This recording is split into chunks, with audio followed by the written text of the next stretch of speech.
अस्सलाम वालेकुम नाजरीन। आप जुड़ चुके हैं 9 टीवी इंटरनेशनल से और मैं हूं नसीर जर्मनी के स्टूडियो से।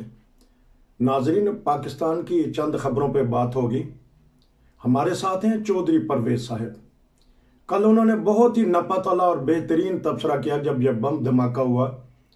9 टीवी इंटरनेशनल ने सबसे पहले ये खबर दी, यूट्यूब चैनल देखे जाए, उसके ऊपर जो तबसरा किया हमने जब रात को देखा तो वही बातें जो चौधरी साहब ने बताई थी और उस प्रोग्राम में हमने उसका हिस्सा बनाया, वही बातें लोग बता रहे थे। उसके ऊपर भी थोड़ी सी बात होगी और दो खबरें और हैं ताकि हम शुरू में बता दें कि इंशाल्लाह हम उस पर बात करेंगे। कल अदालत ने एक एक्शन लिया है, फर्द जुर्म आयद कर दी गई है राना शमीम साहब के ऊपर।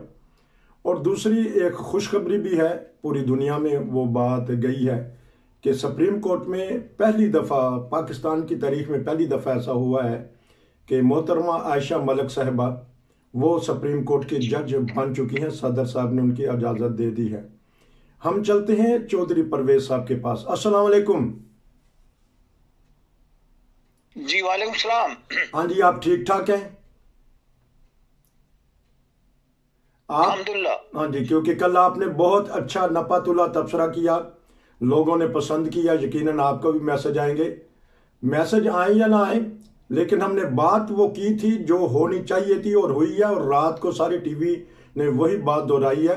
लेकिन एक और बात जिस पे हम तबसरा कल करना चाहते थे लेकिन वो मौका नहीं मिला, ये राना शमीम साहब के ऊपर फर्द जुर्म आयद कर दी गई है। एक चीफ जस्टिस ने अपने इलाके के वो, तो ये इस मामले को किस तरह देखते हैं, क्योंकि आपका ताल्लुक भी कानून दान से है, शोभा ये है आपका। जी जी, सबसे पहले तो मैं अपने नाजरीन का शुक्रिया अदा करना चाहता हूँ। अगर पसंद करें दोस्त तो ये मेरे लिए शर्फ का बाइस है। मैं अपने आप को कानून का एक छोटा सा तालिब इल्म समझता हूँ और सियासत की तो मैं एबीसी से भी वाकिफ नहीं हूँ। लेकिन अगर मुझे दोस्त पसंद करें तो मैं उनका शुक्रगुजार हूँ जी और अर्ज करता हूँ कि घर कबूल उफ्तद रहे अज़्ज़ो शरफ। तो बात हो रही थी ये राना शमीम के केस के बारे में। ठीक। तो इस सिलसिले में बात ये है कि ये प्लानिंग इनकी शुरू से थी। जब ये अमेरिका से आए हैं, इनके भाई साहब की वफात हुई तो ये पाकिस्तान जाने की बजाय वफात की वजह से इनको जल्दी जाना चाहिए था, इमरजेंसी में जा रहे थे, लेकिन पाकिस्तान जाने की बजाय ये लंदन आए और लंदन में उस जगह रिहाइश इख्तियार की जहाँ पे नवाज शरीफ का ऑफिस है, बिजनेस का ऑफिस। तो ये असल में एक साजिश थी और एक तयशुदा प्रोग्राम था और इस किस्म का ये साजिश समझे कि नवाज शरीफ की फेवर में जो जाए और नवाज शरीफ को जिससे फायदा हो और सबूत के तौर पे ये पेश कर सकें कि नवाज शरीफ के साथ इंसाफ नहीं हुआ। तो ये इन्होंने जो कुछ बाद में जाहिर हुआ और जिसके अभी सबूत मिलने शुरू हो गए हैं, वो इस तरह है कि एक तो वो पूरा डॉक्यूमेंट जो लिखा गया वो नवाज शरीफ के ऑफिस में बैठ के लिखा, यानी ड्राफ्टिंग इसकी वहीं पे हुई और वहीं पे ये तस्दीक हुआ। यानी नोटरी पब्लिक को वहां पे बुलाया गया और नोटरी पब्लिक ने इसकी वही ऑफिस में बैठ के, नवाज शरीफ के ऑफिस में बैठ के इसको अटेस्ट किया। और ये भी सुनने में आया है कि नवाज शरीफ ने राना शमीम को एक बहुत बड़ा लालच दिया कि उन्हें सीनियर जज बना दिया जाएगा और उनके साथ बहुत अच्छा सलूक होगा नवाज शरीफ की तरफ से इनाम के तौर पे। तो इसलिए ये प्रोग्राम इस तरह बना और एक डॉक्यूमेंट जो कि जिसकी कोई बुनियादी हैसियत नहीं थी वो वहां पे तैयार किया गया। ठीक। नोटरी पब्लिक ने ये भी बताया कि मुझे जाहिर हो रहा था कि ये कोई बहुत बड़ा काम हो रहा है, लेकिन वो कहता है कि मैं पूरी तरह पढ़ नहीं सका उसको, मैंने सरसरी तौर पे पढ़ा और अटेस्ट कर दिया। इसी तरह एक वहां पे सहाफी हैं इरफान हाशमी साहब, उन्होंने भी तफसील से बात की है इस बारे में और इन बातों की है जो कि नोटरी पब्लिक ने बताई हैं। तो इससे ये जाहिर होता है कि, और वो पेश होने के लिए भी तैयार है। इरफान हाशमी ने कहा कि मुझे अदालत बुलाए तो मैं जरूर अदालत में पेश होके, और मेरे पास कुछ डॉक्यूमेंट्स हैं, मैं वो भी पेश करूंगा, और इस तरह नवाज शरीफ का जो सबूत है इस तौहीन अदालत के इल्जाम में, वो मुकम्मल हो जाएगा। तो पहले से इस वक्त भी यही लगता है कि राना शमीम का इस केस में बचना बहुत मुश्किल है। गो प्लानिंग तो ये थी कि नवाज शरीफ को कुछ फायदा पहुंचाया जाए, तो फायदा तो यकीनी तौर पे कोई फायदा नहीं होगा। इस डॉक्यूमेंट, ये बिल्कुल बेकार डॉक्यूमेंट है, इससे कुछ फायदा नहीं, और वो जाली साबित हो चुका है। रही बात राना शमीम की, तो वो मैं समझता हूं कि जिस तरह उन पे फर्द जुर्म आयद हो गई है, अगर अदालत इंसाफ से काम ले और हक और सच की बात करें, तो यकीनी तौर पे राना शमीम इस केस में सजा पाएंगे और उनको सजा हो जाएगी, जहां तक मुझे लगता है। अच्छा, जिस तरह आपने अर्ज करना चाहता था कि ये अपनी नौयत का पहला वाकया है, यानी तारीख में समझे कि पाकिस्तान की तारीख में इस तरह किसी रिटायर्ड सीनियर जज के खिलाफ इस किस्म की कार्रवाई इससे पहले देखने में नहीं आई।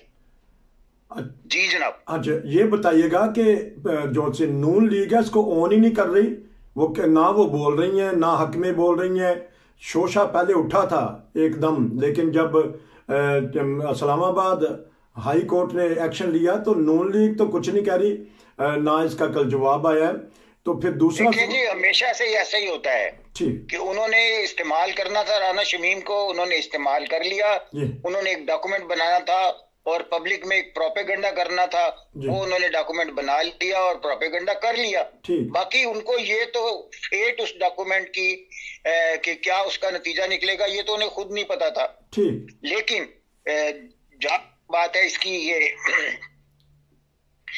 छोड़ देने की, तो हमेशा ऐसा ही होता है। बड़े जो है वो इस तरह फायदा उठाने के बाद, अपना मतलब हल हो जाने के बाद टिश्यू पेपर की तरह फेंक देते हैं और कोई पूछता भी नहीं बाद में। और यही होगा राना शमीम के साथ भी, और वहां भी अदालत में भी वो देखा गया है कि वो अकेले ही थे, कोई उनके आगे पीछे नहीं था और कोई नहीं पूछता। ये बिल्कुल ऐसा ही होता है जी, कि अपना मतलब निकालने के बाद खास तौर पे शरीफ फैमिली, वो बिल्कुल उसके बाद पीछे मुड़।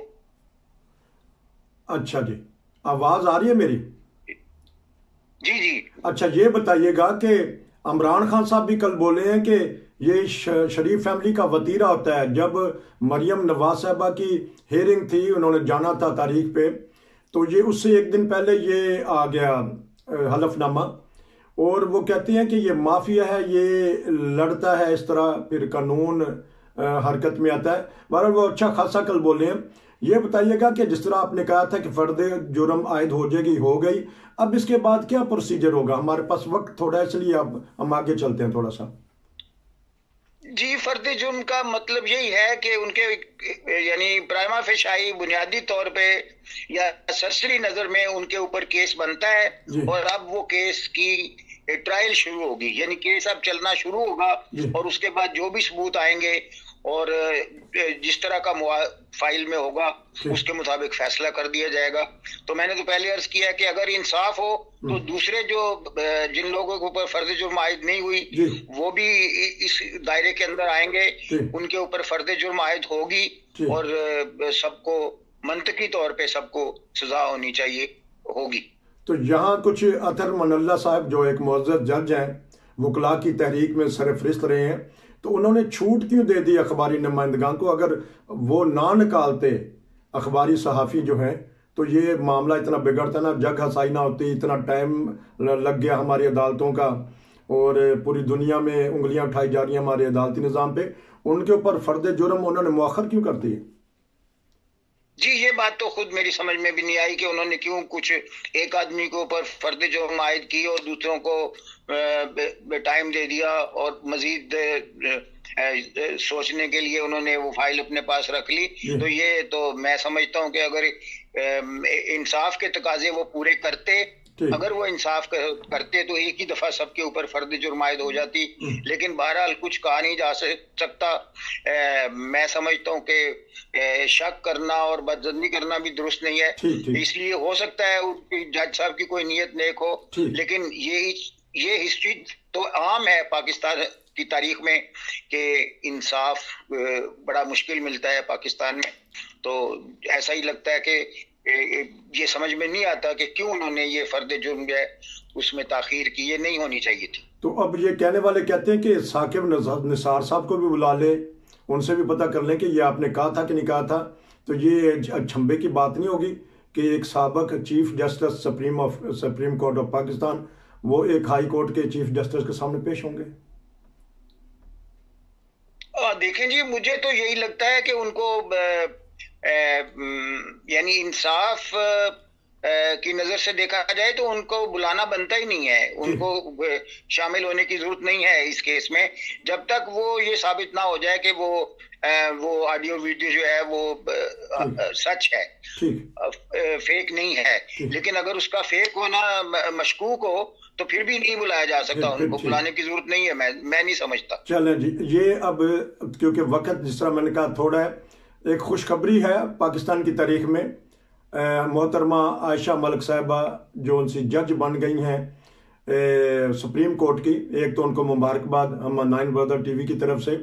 तो आप बासियत वकील कभी किसी औरत जज के सामने पेश हुए हैं, कभी इत्तेफाक हुआ है? और आप इसको इस जी, औरतें पाकिस्तान की हिस्ट्री में औरतें जज तो हैं, लेकिन जो बात अचंभे की है जो पहली दफा हुई वो ये है कि सुप्रीम कोर्ट में जो उनका दाखिला है वो पहली दफा, यानी किसी औरत का सुप्रीम कोर्ट की जज के तौर पे ये ओहदा मिलना ये पहली दफा हुआ है, और ये पाकिस्तान की तारीख में पहले नहीं हुआ। लेकिन आम जज या जस्टिस वो तो औरतें हैं, और वैसे मैं समझता हूँ कि ये बड़ी अच्छी बात है। औरतों को भी किसी तरह आना चाहिए सामने, और उसी तरह तरक्की करनी चाहिए जिस तरह मर्द करते हैं, और उनके शाना बशाना चलना चाहिए। ये बड़ी अच्छी मिसाल हुई है, जो कुछ भी हुआ है बहुत अच्छा हुआ है। लेकिन इसके साथ ही मैं समझता हूँ जो इख्तलाफ की बात है जिसपे बार काउंसिल्स को इख्तलाफ हो रहा है इस वक्त, वो मेरिट का ना होना है। अगर मेरिट पे वो आई है और इंसाफ के तकाजे पूरे किए हैं उन्हीं को उनके नंबर के मुताबिक, जो कि हम नहीं जानते, तो अगर मेरिट सही है तो फिर ठीक है, सब कुछ ठीक है। लेकिन अगर मेरिट के खिलाफ कुछ हुआ है तो वो बात गलत है। लेकिन औरत का बहैसियत सुप्रीम कोर्ट की जस्टिस मैदान में आना बहुत अच्छा शगुन है, और मैं समझता हूँ ये काबिल तहसीन बात है। कभी आपको इत्तेफाक हुआ किसी औरत जज के सामने अपना मुकदमा लेके जाने की? जी, मैं पेश हुआ हूँ जी कई दफा। अच्छा, तो क्या आप महसूस करते हैं जब एक खातून जज सामने तो दलाइल देते हुए या उनका मुकदमा सुनते हुए या फैसला सुनते हुए क्या महसूस करते हैं आप? जी, मैं तो समझता हूँ कोई फर्क नहीं लगता, बिल्कुल उसी तरह जिस तरह किसी मर्द के सामने पेश होते हैं उसी तरह पेश हुए। कराची में मैं हुआ हूँ पेश, और बिल्कुल कोई मुश्किल पेश नहीं आती किसी तरह भी, किसी लम्हे पे भी, और ना कोई अजीब लगता है ना कोई अचंभे की बात लगती है। उसी तरह सब कुछ पेश किया जाता है। और बात यह है कि असल में वही उसी प्रोसीजर से गुजर के आती हैं औरतें भी, वही तालीम, वही तजुर्बा, उसी तरह की बात, तो उसमें कुछ तब्दीली महसूस नहीं होती। अच्छा, अब आखिर में हम 2 मिनट में बात कर लेते हैं। कल जो हादसा हुआ था अलमनाक, शेख रशीद साहब बार बार आ रहे हैं टीवी, हर चैनल में वो घुस जाते हैं। वैसे कहते हैं मैं कम बोलता हूँ, आज सेनेट में भी वो आए, सेनेट में भी पूछा गया, उनसे बुलाया गया कि वो किधर हैं, फिर उनसे सवाल जवाब हुए। कल का जो धमाका हुआ है इसके असरात क्या मुरतब होंगे पाकिस्तान में आने वाले दिनों में? लोग डर गए हैं, बाहर नहीं निकल रहे कि कहीं हजूम की जगह पे दोबारा कोई ऐसा धमाका ना हो जाए। जी, ये बात है। अगर पब्लिक डर के बाहर नहीं निकलती तो ये तो अच्छी बात है। पब्लिक को मैं समझता हूँ बचना चाहिए धमाके। अगर खुदा न खास्ता कोई ऐसा सिलसिला शुरू हुआ है, और लगता ऐसा ही है बज़ाहिर कि ये एक मुनज़्ज़म यानी सिलसिला है जो शुरू किया गया है दोबारा करते के बाद, तो मैं समझता हूँ पब्लिक का बाहर ना आना और डरना ही बेहतर है। और वैसे भी जराइम की तादाद में इजाफा हो रहा है, और मैं समझता हूँ कि ये पुलिस और हुकूमत के लिए एक चैलेंज है। इस वक्त हालात अच्छे नहीं है, इनको बहुत से शहरों में हाई अलर्ट किया जा चुका है, और अमन व अमान की सूरत हाल जो है इस वक्त मशकूक है।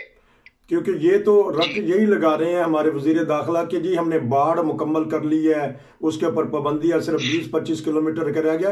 बैरून से नहीं, हमें तो अंदरून से खतरा है। जो उनका बताना उनको चाहिए कि बाहर भी वो बाढ़ तो लगे ही लगेगी, अंदरून के मामलात हमारे गली कूचे में हर जगह वो घुसे हुए हैं।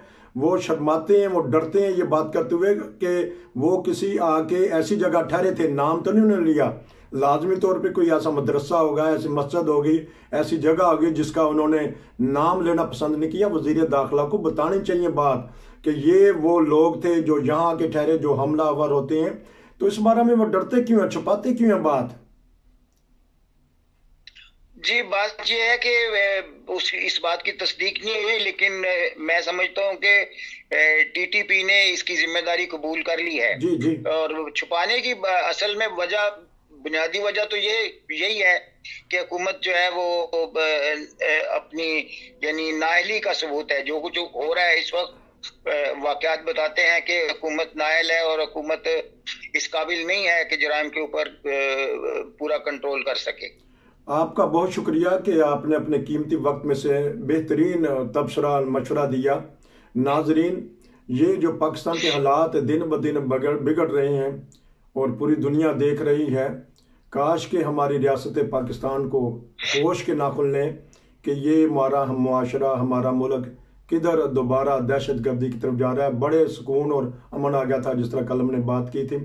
नसीर को इजाज़त दीजिए, दोबारा मिलेंगे। अस्सलाम वालेकुम।